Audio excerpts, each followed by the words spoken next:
The show will leave you feeling empowered in your ability to not just understand, but truly embody what your happiest, healthiest, highest self feels, looks, and acts like. Hello, and welcome back to EMBODY Radio. Ooh, I'm your host, Emily Duncan. So, we are relaunching the podcast for like the millionth time since 2017. We don't need to go into details. We don't. We just know that I've had a time keeping up with this thing, and I own that. But we're back. We're better than ever, and I'm really excited to be talking about stuff and talking to people. So we are back on the mic, and we already have a really solid handful of episodes lined up for you. And obviously, if you are watching this video right now, we're also bringing the podcast to YouTube, which has me so excited. There will be one episode that was pre-recorded that will just be a Zoom recording, so the quality will be a little bit lower. And then obviously when we're doing guest interviews that are not in person, they're just on Zoom. But I'm so excited to have podcasts on a visual and audio platform. I've recently gotten into watching more podcasts on YouTube while also listening to them on, podcast app, Spotify, that sort of situation. So just being able to go where you want to go. So we are back, and for this relaunch, I really wanted to lean into just the full-bodied nature of what this show is about. And just like a lot of my other social media platforms, yes, it started out as being about fitness and nutrition and health, and that's absolutely one of the backbones of this show, and that's not going anywhere. That's not going anywhere at all. I love that. I know you love that, so don't be worried. But also, like my other social media platforms, there's so much more to the puzzle piece that is me, that is my life, that is what I'm interested in, that is what and how I think, and is what and how I create. And my social media platforms literally started as me just documenting my life and my journey with whatever I was doing at the time. And, for a large majority of it, that has been fitness. But now it's evolving into just everything. It's evolved into, everything that I love. I'm a multidimensional person, right? I love fitness. I love nutrition. I love health. And I also love spirituality and psychedelics and personal development and fashion and just talking about the human experience. I love that shit. And it's easy for me to put myself in the health and fitness box because that's home base for me, and that's just one of my grounding areas. But I also love all of these other areas as well, and I know you all love that too because you tell me. So many of my Instagram Q&A questions are about things that are just completely outside of fitness, right? And truthfully, aren't we all full spectrum creatures? You know what I mean? We can't be out here talking about becoming our highest selves, which is a large theme of this show, and only focus in on one narrow aspect, right? At least not for me. So part one of EMBODY Radio simply means covering the broad spectrum of what I consider to be wellness, which I personally believe includes things that are way beyond just fitness and nutrition. Wellness has pillars, and just like the Pantheon, there are not just two pillars at the Pantheon, right? So we have a lot of diverse pillars that we're going to be talking about here. So we're talking about a wide variety of things that have all centralized around this theme of growth and development as a person, which I love.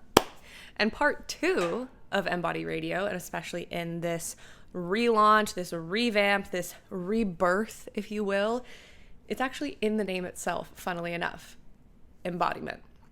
So one thing I really hate is when I am listening to a podcast or reading a book or watching a video or even just having a conversation and I learn a lot of information,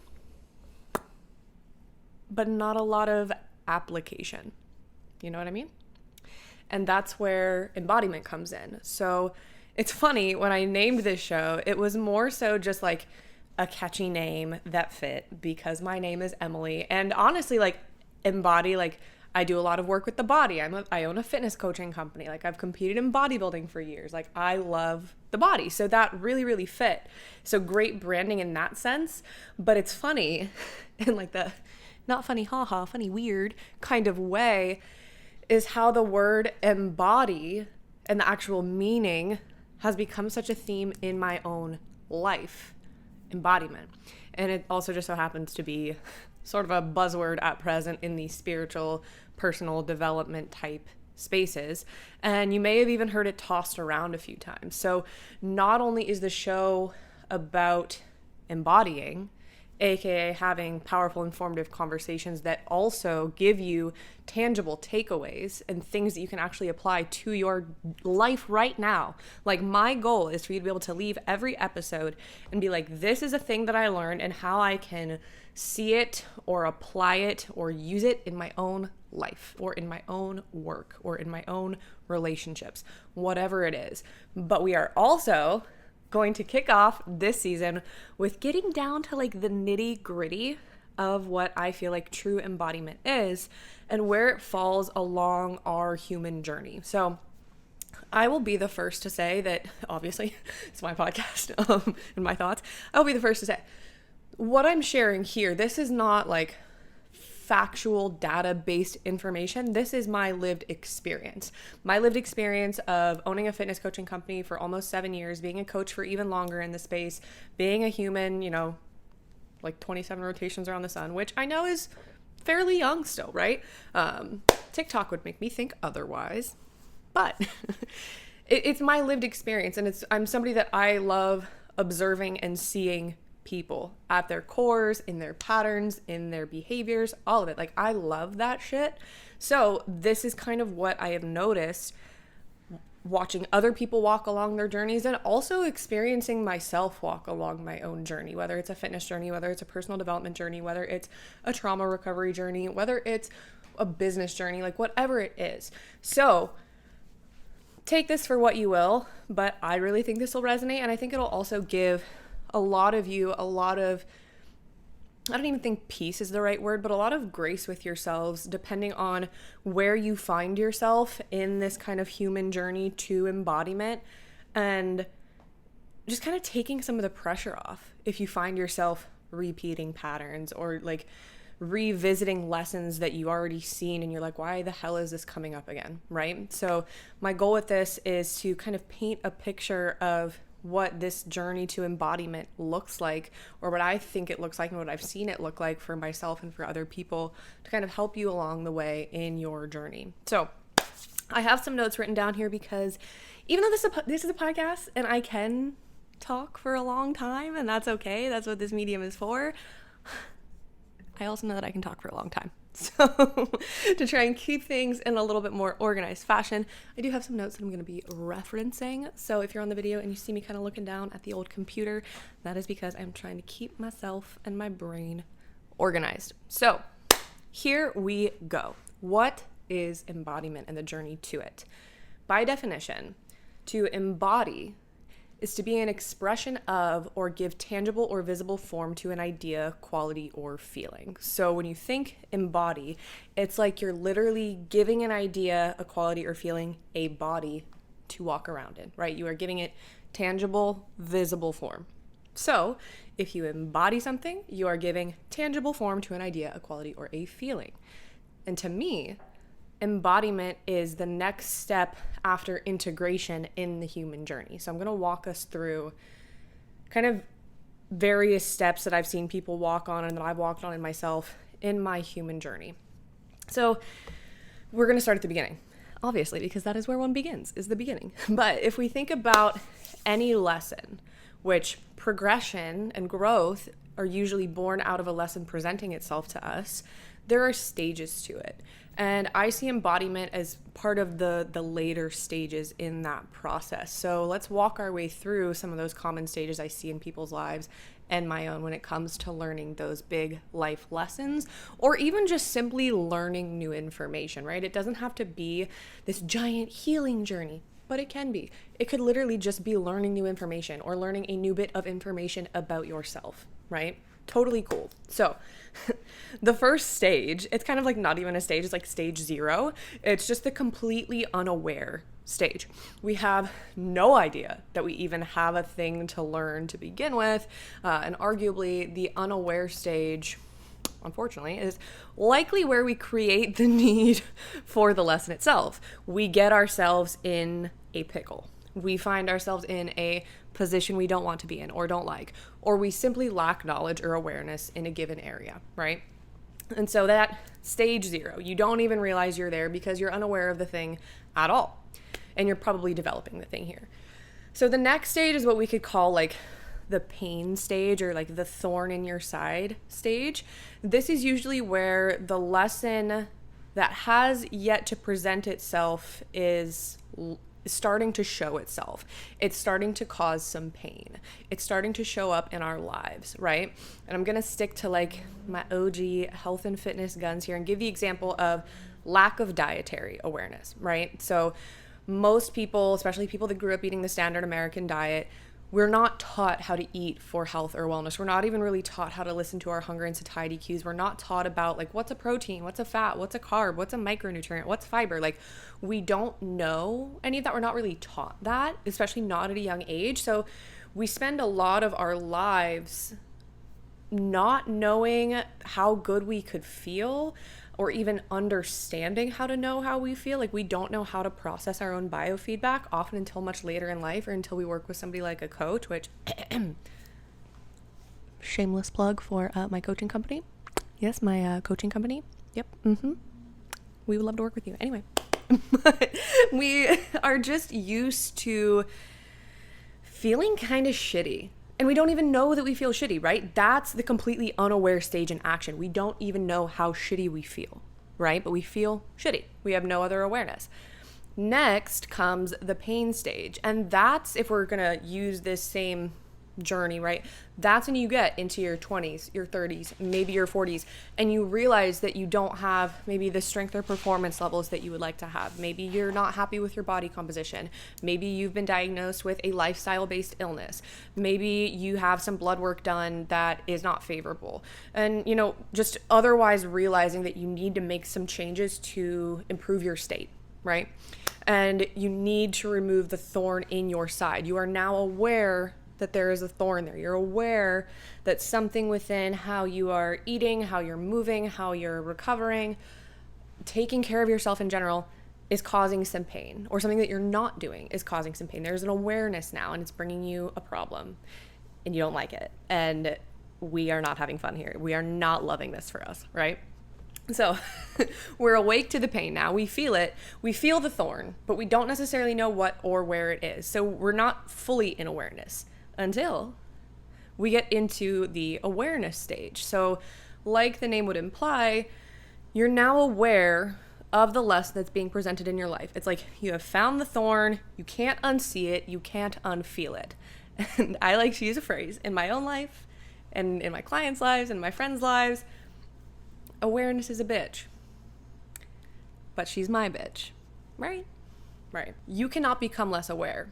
No matter how hard you try, there's no unsee juice that you can sip for awareness, right? It's there, you have it, you cannot get rid of it, no matter how hard you try.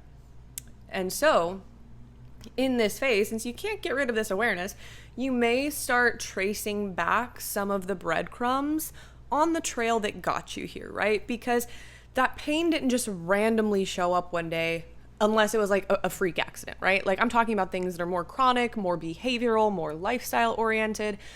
That pain just didn't randomly show up. And maybe some pattern identification is starting. Maybe we're starting to dig up some of those roots, right? Pattern identification is a form of awareness, and it's a really valuable one, because patterns that show up, if we're going to take the fitness journey example, patterns that show up in your fitness journey at principle are going to show up in other areas of your life. So maybe it's not like so why I say by principle, your lack of awareness with food may show up in some other area of your life, like maybe your finances. Maybe you have no awareness of budgeting your finances, and that causes some problems for you. So like a general lack of awareness and planning around your behaviors.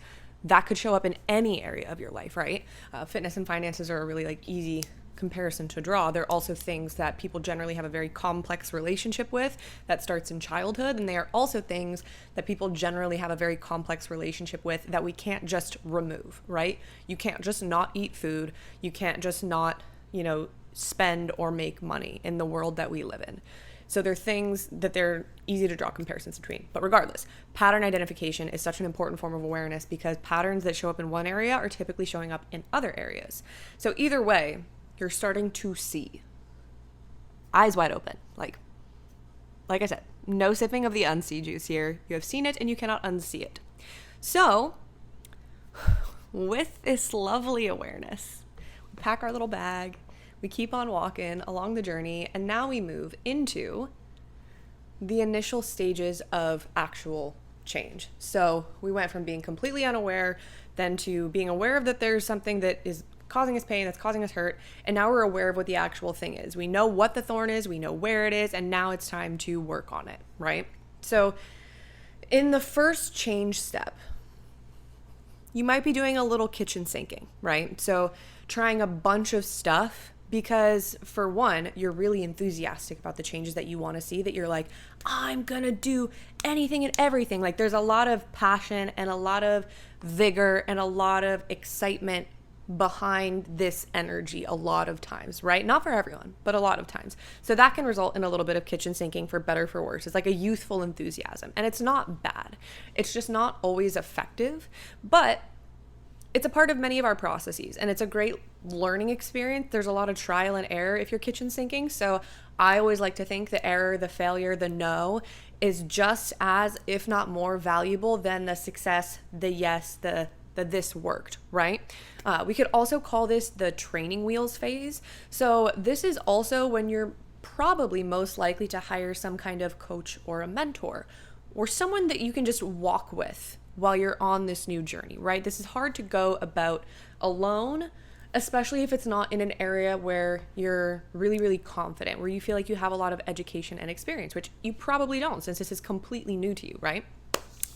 New territory, normal and completely advisable, I would say, to have somebody that has been there, done this themselves, walking alongside you. This is a huge part of why I own a health coaching business. Like, a great coach functions not just as an educational resource and somebody to like create protocols and this, that, the other thing, but they also function as a guide. Ideally, the type of coach that you would want to work with, or mentor or guide that you would work with in any area, is someone that not only has qualification, but that also has lived experience in the thing that you are trying to do, or the problem that you are trying to solve, or the pattern that you are trying to shift, right? Like, lived experience combined with education, I think, is what makes a great mentor, coach, or guide. But a great coach a great coach functions as a guide along the journey. So you are still in the driver's seat of this. I think this is one thing that a lot of people forget when they enter coaching relationships. They think that they are completely handing over all control and all power and all autonomy to the guide or to the mentor. That is not how it should be.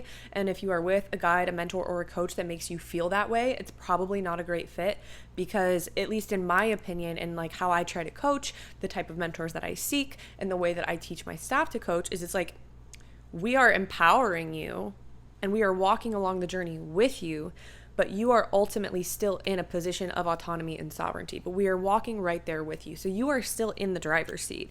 You are still the one like navigating the journey, in the sense that you are driving the vehicle, because the vehicle is you.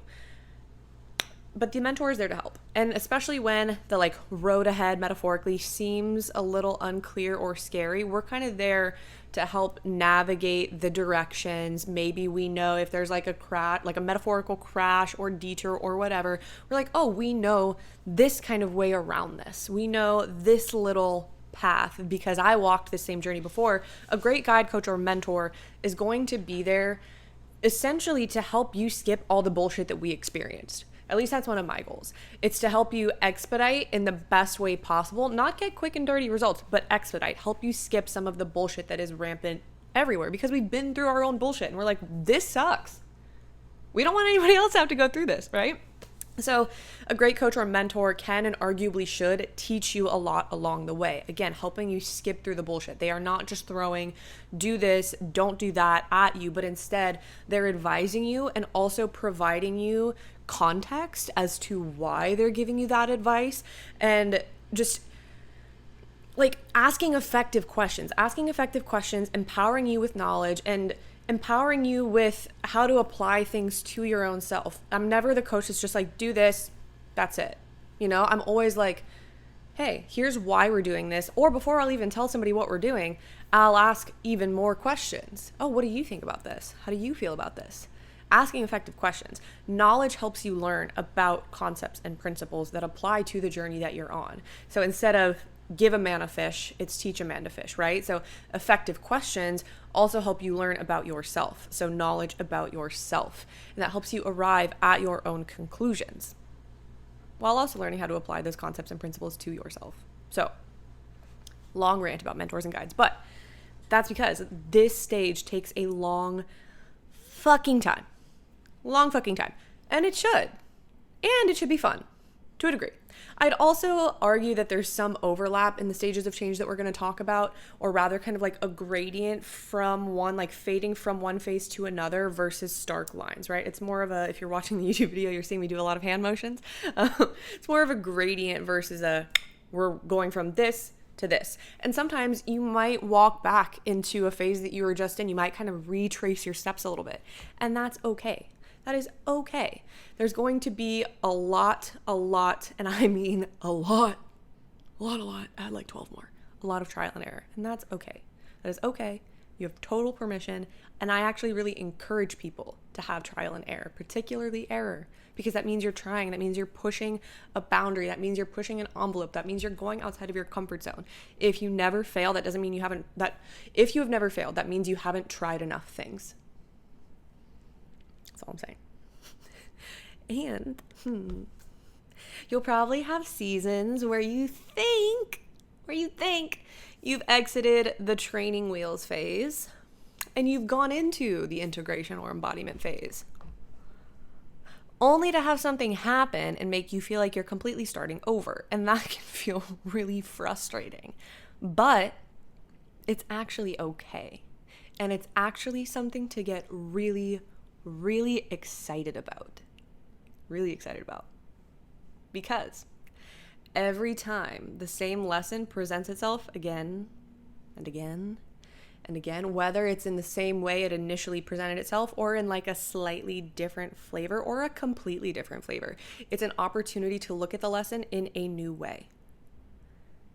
And when you look at it in a new way, you can approach it in a new way, right? All the opportunity. And lessons, just like us, probably because they are our lessons, are often really layered. Just like as we as humans have multiple facets, so do our lessons. They have multiple facets, they have multiple application points, they have potentially multiple roots or influencing factors. So getting that opportunity to kind of Mercury retrograde your lessons, that's what retrograde is all about, right? It's about revision. So getting an opportunity to revise a lesson, that is a huge gift. And like similar lessons will show up in your fitness journey, your relationships, your finances, and every other area of your life. And we can use one area of our lives to inform and empower ourselves in another. So it's like our lessons will also kind of blend and mesh into each other. And maybe we can say, oh, I learned this from my lesson in my fitness journey that I can also apply to my relationships or to my personal development. Like, that's amazing. That's literally like multi-purposing a lesson, which I am so about getting the most from the least, right? So training wheels phase, lots of trial, lots of error, lots of time, lots of pounding your head into the wall. And if I didn't really like excite you, enough with that. I know that sounds really enticing and fun and super and what everyone wants to hear, right? Next we have the integration phase. So in the psychedelic community, integration refers to the practice of taking what you learned or what was shown to you in ceremony and blending that into your everyday life. By technical definition, to integrate is to combine one thing with another so that they become whole. And I love definitions because words are powerful things, and because we often forget the true meaning of something if we don't refresh our memories, right? Like, I love a good metaphorical meaning. You guys know I fucking love a metaphor. I am literally a metaphor monster, if you will. But sometimes just looking at the bare bones definition of something can bring a lot of freshness and clarity to the concept, instead of being really like overcomplicated about it. Just being super literal with it. So a lot of people think that whether it's with a big psychedelic ceremony download or just a life lesson, that we are supposed to completely abandon the old way or the life before and completely adopt a new way. That doesn't work. That doesn't work. Classic example, we'll take it back to fitness. The person that truly loves and values their social life and social connections, but tries to lose weight by cutting out all of their dinners with friends or their spouse, or just all of their social outings. They're never going to a wedding. They're never going to a birthday. They bring Tupperware to holidays. Like, it's a situation. Sure, they will make some short-term progress. I can almost guarantee it.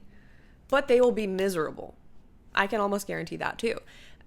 And they didn't actually learn anything about everyone's favorite cliche term, a healthy lifestyle.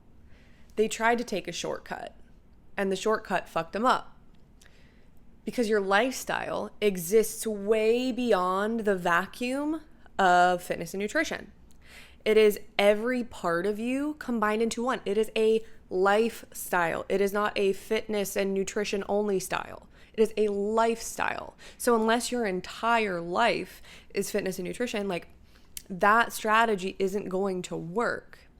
So when we reach the integration phase of a lesson, it's all about, how can I blend this thing with who I currently am to become a little bit better, right? And yes, part of integration is change. We only have so much space, whether that be, literal space or even just metaphorical space for change. So some of the old way has to go if we want to embark on the new way. Think about if you're like actually backpacking, or if you're actually on a road trip. We'll continue the road trip analogy.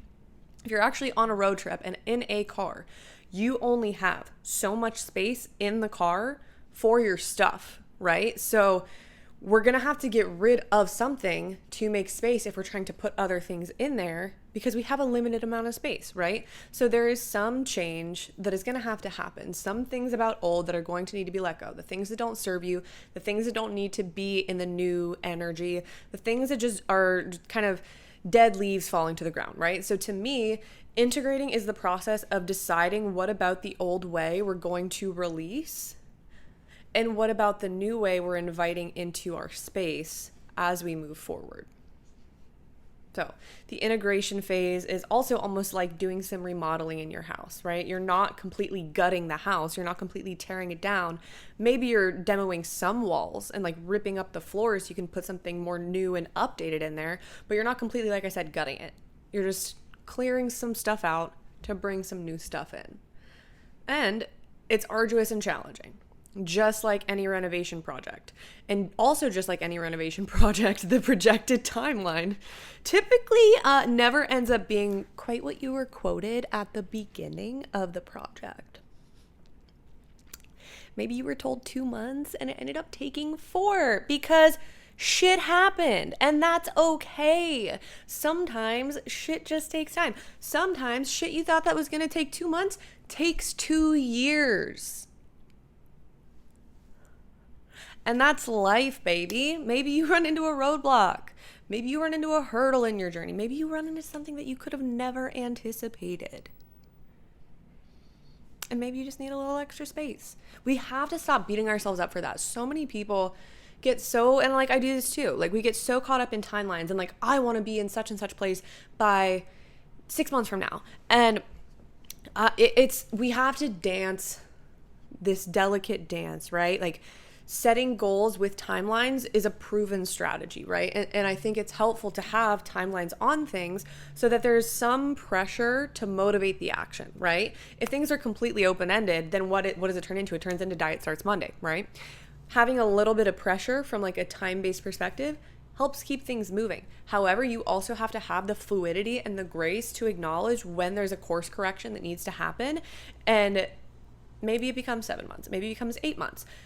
As long as you're able to say, hey, I did everything within my control to, put intentional, directed action towards these things in the timeline that I originally thought, that's all you can do. And if it ends up taking a little bit of extra time, like I said, that happens sometimes. There is a level of chaos to life and to your journey and to your life's journey. And that's completely, completely okay. And integration is still an amazing time to work with a mentor or a coach, because ideally your mentor or coach has integrated and embodied the lesson that they are helping walk you through, right? Otherwise, I don't know why you're working with them. But also, integration is often a really messy and confusing process. And combining old with new is an alchemy that doesn't always make sense. And you could get tripped up by aspects of the old way kind of rearing their heads and not quite knowing what to do with them. And I've seen this a lot, and I've seen this in myself, I've seen this in other people. We may even try to fight really passionately to keep the old way, even though we're trying to walk away from it, because change is fucking hard and it's fucking scary, and familiar pain will always be more comfortable than unfamiliar progress. I'm going to say that again. Familiar pain will always be more comforting and welcoming than unfamiliar progress. That's kind of just how we're wired. And integration is also a little bitch because we've typically gotten a little or a lot, like at least some amount of cocky at this point. We think we've got it. We think we've developed all of the awareness that we need, learned all the ways that we're holding ourselves back, turned over every possible rock on the path. We know it's underneath it. We know the clear is near, or we think that we do. And getting to the integration phase can give us the false impression that we have reached mastery and that we have nothing left to learn. And this is when we will conveniently typically be presented with the same lesson, different flavor once more. And depending on how cocky you got, it might be presented more intensely. Universe might have added a little ghost pepper to the lesson this time, because she's like, nope, humble yourself. The universe comes in with a loving swat on the wrist to remind us that we are still learning. And once again, that is okay. That is okay. So we trip, we fall, we scrape our knees, we repeat our lessons again. But this time, ideally, even if we are a little cocky, we're also ideally a little wiser, a little stronger, a little happier, a little more aware than we were the last time. And that is actually one clear sign that you are on your way and truly on like the chugga chugga choo choo change train, if we want to call it that, right? Being able to recognize and identify that you are in the lesson again is a sign of growth itself, because what is that? That is awareness. So when you are aware, you're like, God damn, I am repeating a pattern. I have seen this before. I know what it is. You might get a little frustrated with yourself because you're like, dang, I really thought I learned this. I really thought I worked through this. And so you're going to get a little mad at yourself. You're going to have like a little I'm such a stupid human moment. But just know the fact that you have an awareness of it typically means that as long as you are willing to show up in this process and continue to learn and humble yourself and grow and move forward and seek mentorship and seek guidance and seek growth and blah, blah, blah, blah, blah, you're probably going to move through it a little bit faster and come out a little bit smarter and come out a little bit happier and come out a little bit more aware and ideally a little more humble, because that was part of what got us back in the mess, right?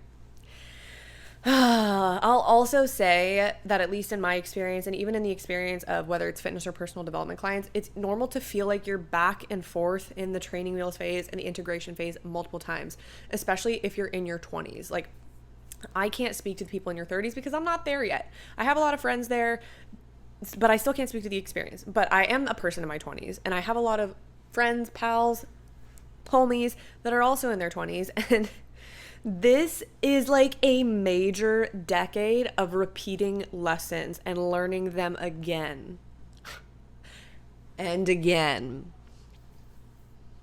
and again for good measure. And if you're anything like me, you're learning them the hard way. That's why we're having this entire conversation, right? But if there's any change that I've noticed, it is the willingness to show up in the lesson and also the willingness to seek out the lesson. I've noticed just throughout my entire 20s, I'm much better equipped to identify the areas, like to kind of almost skip the unawareness phase, right? Like I've done a lot of awareness work around my patterns, around my behaviors, around just how I function in the world. And so I can almost like go over just the proverbial like lesson bookshelf and be like, I am going to work on this one, instead of it like smacking me in the face. I still get some smack in the face ones every now and again. Like, don't get me wrong, but I am much better about being intentional about, this is one that I really want to work on. I really want to work on my communication. I really want to work on my ability to have tough conversations.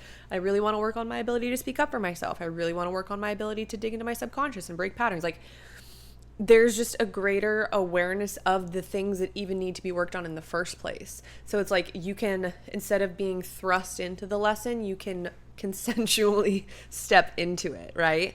And I'm grateful for that. Like, I think that's a really beautiful place to be. And I also feel like it kind of does help expedite the process. But now, here we are, the embodiment phase. We are finally here-ish.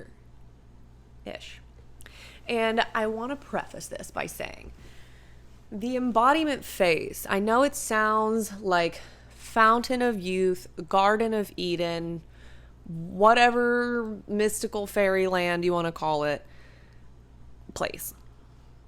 And I want to tell you that the embodiment phase doesn't mean that you are never going to fuck this same shit up again. It is not that. So I am so sorry that if you thought that you were never going to have to deal with the same bullshit again, because you might. Ideally you don't, or you don't have to deal with it in the same intensity. And like, that's kind of the goal.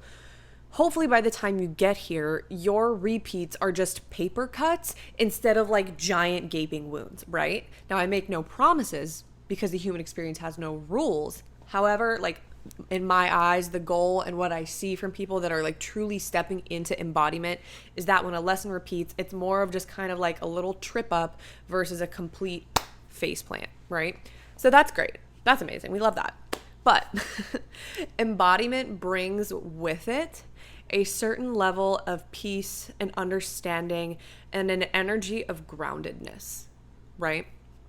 It's the stage of lesson learning where you are more new way than old way.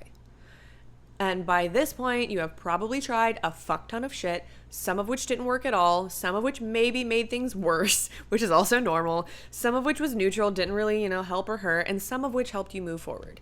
And that's all important. It's the good, the bad, the neutral, all of it, all of that matters. And it's where all of the phases get to come together.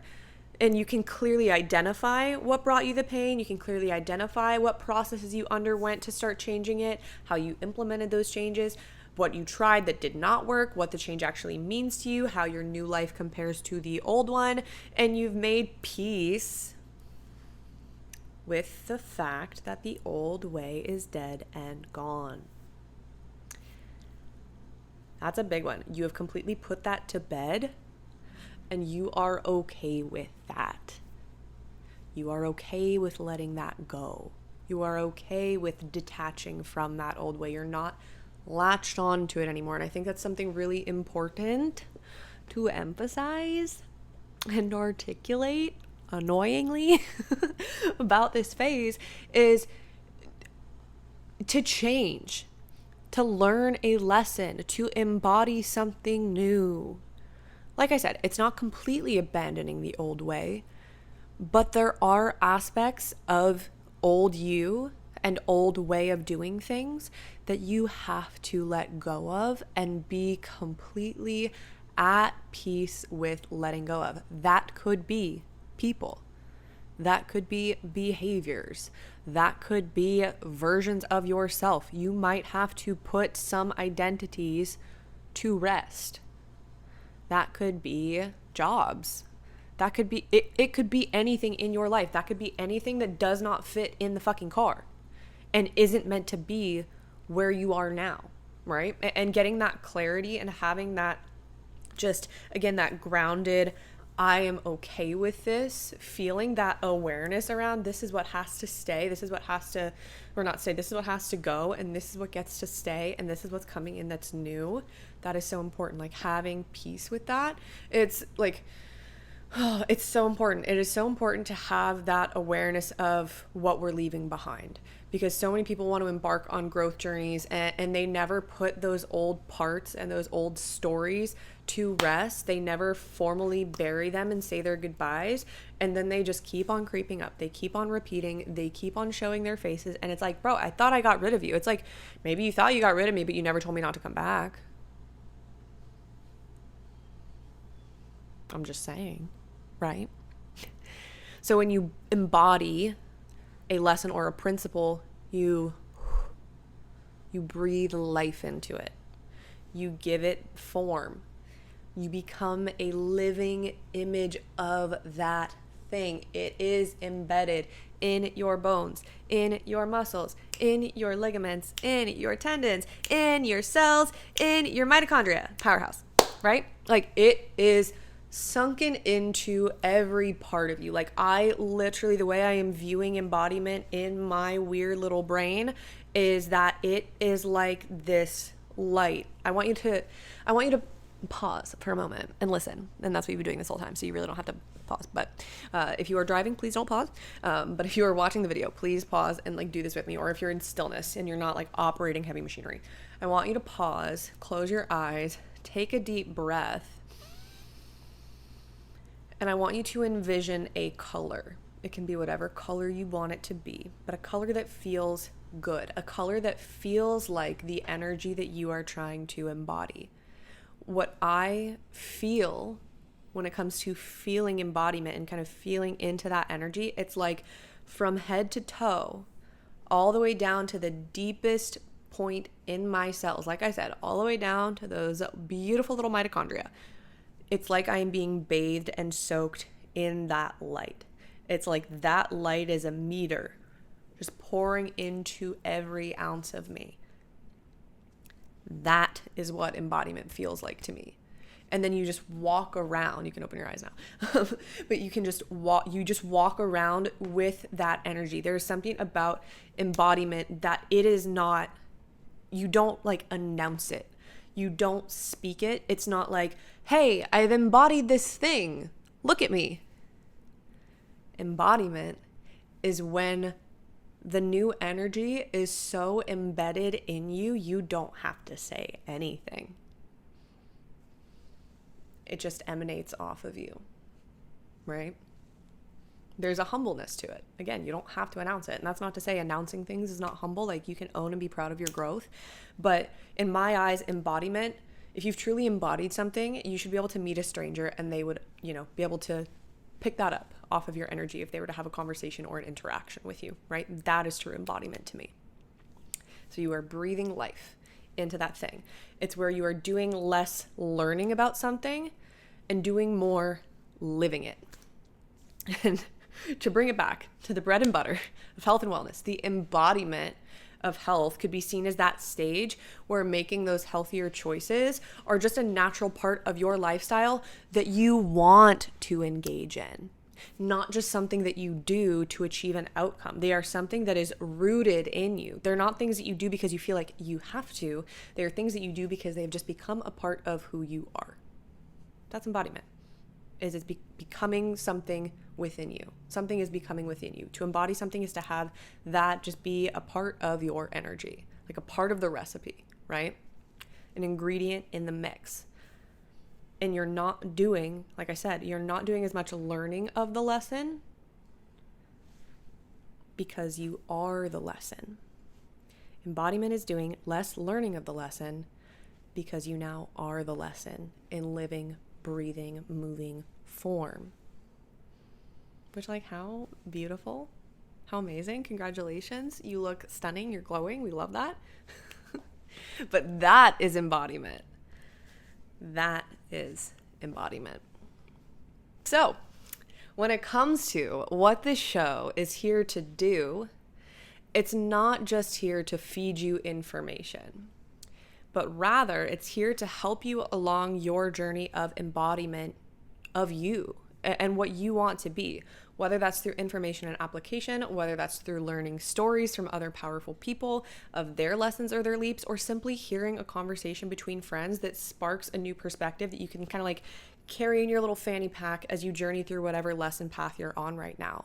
And so what I hope that today's episode gave you was some perspective on what stage in the journey that you are in. Like, I really encourage you, sit down. You guys know I'm a big journaler. Sit down, grab a journal, grab a piece of paper, grab the notes app on your phone. I don't care. You can even do a voice note and identify, first of all, what kind of lesson you feel like you're learning. And a lesson could be a goal that you have. Like, it could be like, I'm trying to achieve this, or it could very much so just be a lesson. Like, I'm trying to learn how to be a better communicator or stand up for myself or this, that, the other thing. Write out the lesson that you are in and write out where you've been on this journey, like every single stage that you feel like you've been along so far, and then write what stage you feel you're currently in. Are we in completely unaware? Probably not, because you wouldn't have an awareness of it. But are we in like, oh, pain stage, like I know there's something there, but I don't necessarily know what it is, where it is, how to work through it, that kind of thing? Are we in the awareness stage where we know what the thing is, we know where the thorn is in our side, and we know we need to do something about it? Have we started the stages of change? Are we in kind of that kitchen sink training wheel stage where we're trying a bunch of shit and like maybe we're bringing in a mentor, maybe we are like just fucking around, I don't know. Are we in that initial stage? Are we in the integration stage where we're starting to mesh old way with new way and figure out what fits in with each other? Are we in that embodiment stage? Like, I think it's important to celebrate when we've embodied a lesson. I really just like got really excited about what I just said and spit on my face. But get excited when you've embodied a lesson. Celebrate that, because that's a lot of fucking work. A lot of fucking work. Celebrate. But identify where you have been, like what stages you have familiarity with within this lesson so far. Write out where you currently are. Write out any mentors you've worked with and what they've taught you about this lesson so far.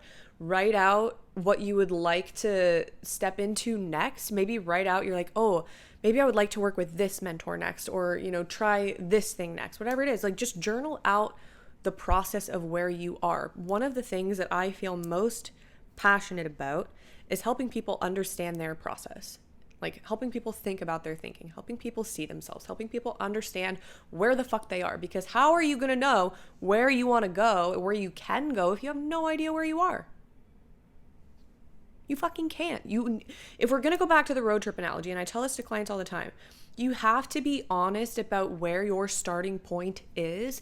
Because if you're going to go type into a GPS directions for your road trip, right? What is one thing that you have to have besides where you're trying to go, besides the final destination, in order to get the directions that you need? You need your starting location. So if you are not honest about where you currently are, you might get the wrong directions. So just own it. Own where your current location is. That's how you're going to find the path, is by owning where you are on it right now. I'm so excited. I'm so excited to just bring you all of these conversations, all of these amazing guests, all of these amazing stories about embodiment, about just the human experience. And I'm also really excited because I know you guys love the solo episodes.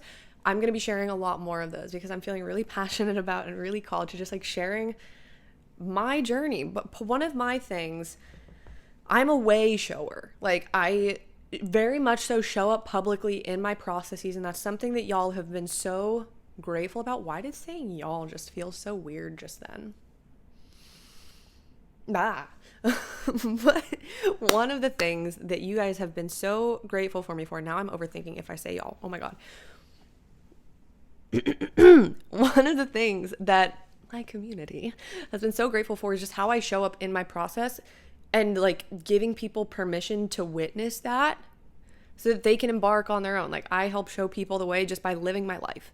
And I've struggled with that for a long time because I'm like, is that even helpful? But then people say it is. So I'm like, fuck, we're just showing up. But like, I have a lot to share with you guys. This year has been, and these last couple years have been a decade.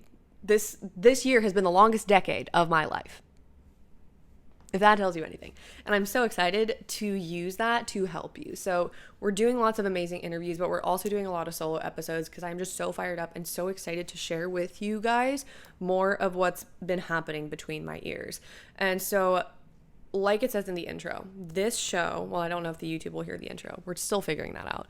But the intro of this show, the revamped version, says, this show will leave you feeling empowered in your ability to not just understand, but truly embody what your happiest, healthiest, highest self feels, looks, and acts like. I am so excited to grow together and glow together. I fucking love you, and I mean it. And I'm so excited to be back. If you guys enjoyed today's episode, please screenshot this, or if you're watching on YouTube, like take a picture or screenshot it depending on where you're watching it. But screenshot this, share it out on Instagram story, tag me, tag the show, check out the show notes for all of the information that you need. I love you so much. It would really mean a lot to me, and it would help us out a ton. If you are listening to the show, please share it out. Share it on Instagram, share it on socials, share the link with a friend, share it with a bunch of friends, drop it in a group text with your girls, with your bros, with your people, whoever it is, and let them know that this is a show to be listening to, and I'm so excited to be back. So I love you. I'm going to stop talking now, and I will see you next week.